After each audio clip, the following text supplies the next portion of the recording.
الحمد لله عم بالمعية عباده، أحمده سبحانه ولا أحصي بالعد نعماءه، وأشهد أن لا إله إلا الله وحده لا شريك له، لا يجزي أحد فضله وآلاءه، وأشهد أن سيدنا ونبينا محمدًا عبد الله ورسوله، بلغ الرسالة وأدى الأمانة وأبلى في الله بلاءه.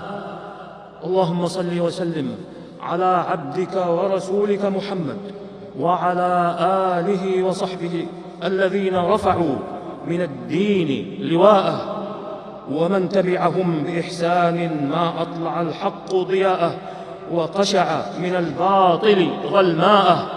أما بعد، فاتقوا الله عباد الله، واسلكوا سبيل كل تقي أواه، آخذ من دنياه لأخراه، مبتغ رضا ربه ومولاه، مؤثر له على حظوظ نفسه وهواه.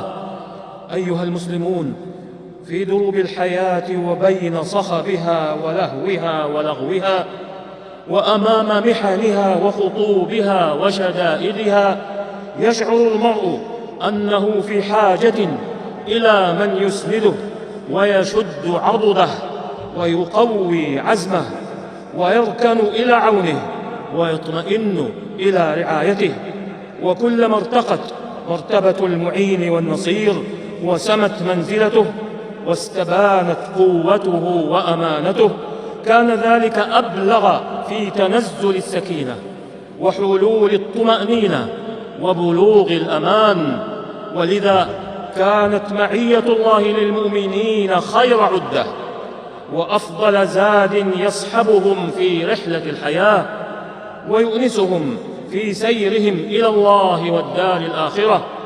ولقد كان امتنان الله تعالى على عباده بهذه المعية الخاصة في قوله عز اسمه: إن تستفتحوا فقد جاءكم الفتح، وإن تنتهوا فهو خير لكم، وإن تعودوا نعد، ولن تغني عنكم فئتكم شيئا ولو كثرت، وأن الله مع المؤمنين. ويقص القرآن الحكيم في هذا المعنى خبر المصطفى صلى الله عليه وسلم مع قومه في حادث الهجرة الشريفة، وفيه من بيان آثار معية الله لأوليائه ما لا منتهى له ولا حد يحده. فقد خرج خير الورى صلى الله عليه وسلم مهاجرا إلى ربه تبارك وتعالى، ومعه صاحبه الصديق رضي الله عنه، والقوم على آثارهما حتى آواهما الغار. فقال الصديق رضي الله عنه مشفقا على هذه الدعوة أن تؤد وعلى هذا النور أن يطفأ: لو أن أحدهم نظر تحت قدميه لأبصرنا. فقال النبي صلى الله عليه وسلم قولته التي أصاخت لها الدنيا واهتزت لها القلوب: يا أبا بكر، ما ظنك باثنين الله ثالثهما؟ أخرجه الشيخان في صحيحيهما. فكانت هذه القولة النبوية برهانا ساطعا وآية بينة وحجة قائمة على بلوغه صلى الله عليه وسلم غاية الطمأنينة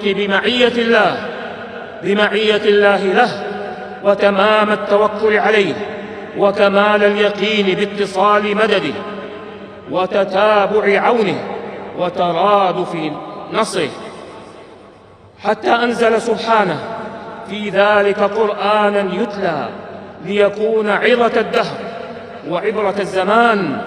فقال تعالى مصورا هذا الموقف الخالد في معرض الامتنان على الأمة: إلا تنصروه فقد نصره الله إذ أخرجه الذين كفروا ثاني اثنين إذ هما في الغار إذ يقول لصاحبه لا تحزن إن الله معنا. الآية. ولقد تجلت آثار هذه المعية وأعقبت هذه العاقبة، فأنزل الله سكينته عليه وأيده بجنود لم تروها وجعل كلمة الذين كفروا السفلى وكلمة الله هي العليا والله عزيز حكيم. وإنها يا عباد الله عظة وذكرى لأولي الألباب الذين أوتوا حظا من النظر الثاقب والفهم العميق يحملهم على كمال التأسي وتمام القدوة وحسن الاتباع، فلقد وقر في قلوبهم واستقر في نفوسهم أن الله تعالى لا يخذل المؤمنين الصادقين المخبتين، ولا يحجب عنهم نصره، ولا يمسك عنهم فضله عند نزول المحن وتتابع الشدائد وتكاثر الخطوب، فإن معية الله لأهل الإيمان وأتباعه معية دائمة لا تنقطع في كل زمان ومكان، وحظهم من معية الرحمن بقدر حظهم من شعب الإيمان، فكلما زاد إيمان العبد زادت معية الرب. وفي قوله تعالى عن نبيه صلى الله عليه وسلم إذ يقول لصاحبه لا تحزن إن الله معنا، فيه كما قال الإمام ابن القيم رحمه الله إشارة من أصح الإشارات أن من صحب الرسول صلى الله عليه وسلم وما جاء به بقلبه وعمله وإن لم يصحبه ببدنه فإن الله معه. ومتى كان الله مع العبد هانت عليه المشاق وانقلبت المخاوف في حقه أمانا، فبالله يهون كل صعب ويسهل كل عسير ويقرب كل بعيد، وبالله تزول الهموم والغموم والأحزان، فلا هم ولا غم ولا حزن مع الله.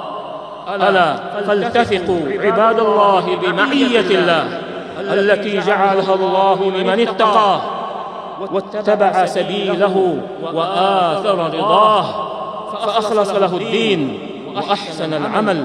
وصدق سبحانه إذ يقول إن الله مع الذين اتقوا والذين هم محسنون. نفعني الله وإياكم بهدي كتابه وبسنة نبيه صلى الله عليه وسلم. أقول قولي هذا وأستغفر الله العظيم الجليل لي ولكم ولكافة المسلمين من كل ذنب، إنه هو الغفور الرحيم. الحمد لله معين المؤمنين، أحمده سبحانه وأشهد أن لا إله إلا الله وحده لا شريك له يؤيد عباده العاملين، وأشهد أن سيدنا ونبينا محمدًا عبد الله ورسوله إمام المتقين وقائد الغر المحجلين. اللهم صل وسلم على عبدك ورسولك محمد وعلى آله وصحبه أجمعين. أما بعد، فيا عباد الله، قال بعض أهل العلم تعليقا على قوله سبحانه وأن الله مع المؤمنين، إن معية الله لعباده ليست معية العلم والاطلاع على العمل والنيات فحسب، ولكنها كذلك معية العون والحفظ والمدد. فإذا أحس المؤمن بأن الله معه آمن بأنه موصول بقوة الله التي لا تغلب ومعان بمدد الله الذي لا ينفد، فإذا هو قوي على نفسه، قوي على متاعبه، قوي على شهواته وأعدائه. انتهى.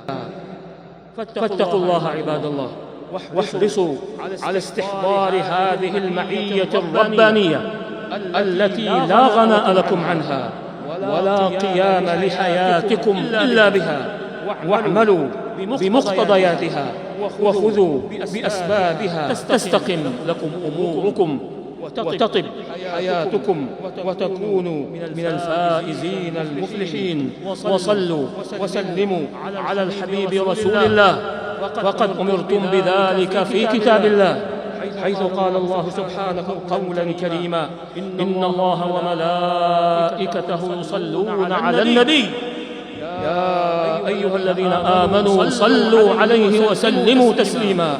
اللهم صل وسلم على عبدك ورسولك محمد، وارض اللهم عن خلفائه الأربعة أبي بكر وعمر وعثمان وعلي، وعن سائر الآل والصحابة والتابعين ومن تبعهم بإحسان إلى يوم الدين، وعنا معهم بعفوك وكرمك وإحسانك يا أكرم الأكرمين.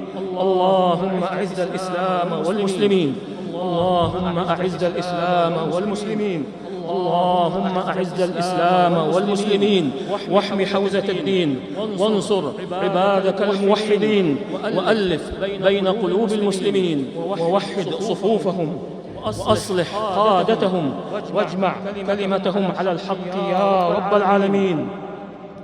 واجعل اللهم هذا البلد آمنا مطمئنا، وسائر بلاد المسلمين. اللهم آمنا في أوطاننا، وأصلح أئمتنا وولاة أمورنا، وأيد بالحق إمامنا وولي أمرنا خادم الحرمين الشريفين، وهيئ له البطانة الصالحة، ووفقه لما تحب وترضى يا سميع الدعاء. اللهم وفقه وولي عهده إلى ما فيه خير الإسلام والمسلمين، وإلى ما فيه كل خير عاجل وآجل للبلاد والعباد يا من إليه المرجع والمعاد. اللهم احفظ هذه البلاد حائزة كل خير، سالمة من كل شر، وسائر بلاد المسلمين يا رب العالمين. اللهم حرر المسجد الأقصى، اللهم حرر المسجد الأقصى، اللهم حرر المسجد الأقصى. اللهم احفظ المسلمين في فلسطين، اللهم كن لهم معينا وظهيرا ومؤيدا ونصيرا يا ذا الجلال والإكرام. اللهم أصلح لنا ديننا الذي هو عصمة أمرنا، وأصلح لنا دنيانا التي فيها معاشنا، وأصلح لنا آخرتنا التي فيها معادنا، واجعل الحياة زيادة لنا في كل خير، واجعل الموت راحة لنا من كل شر.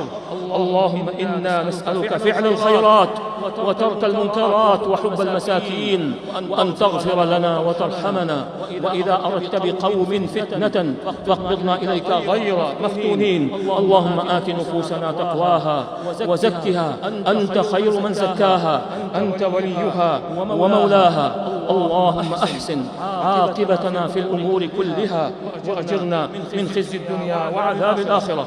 اللهم إنا نعوذ بك من زوال نعمتك، وتحول عافيتك، وفجاءة نقمتك، وجميع سخطك. اللهم اكفنا، اللهم اكفنا أعداءك وأعداءنا بما شئت. اللهم اكفنا أعداءك وأعداءنا بما شئت يا رب العالمين. اللهم اكفنا أعداءك وأعداءنا بما شئت يا رب العالمين.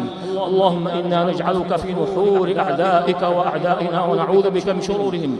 اللهم إنا نجعلك في نحورهم ونعوذ بك من شرورهم. اللهم إنا نجعلك في نحورهم ونعوذ بك من شرورهم. اللهم زدنا ولا تنقصنا، وأكرمنا ولا تهنا، وأعطنا ولا تحرمنا، وآثرنا ولا تؤثر علينا. اللهم اشف مرضانا، وارحم موتانا، وبلغنا فيما يرضيك آمالنا، واختم بالباقيات الصالحات أعمالنا.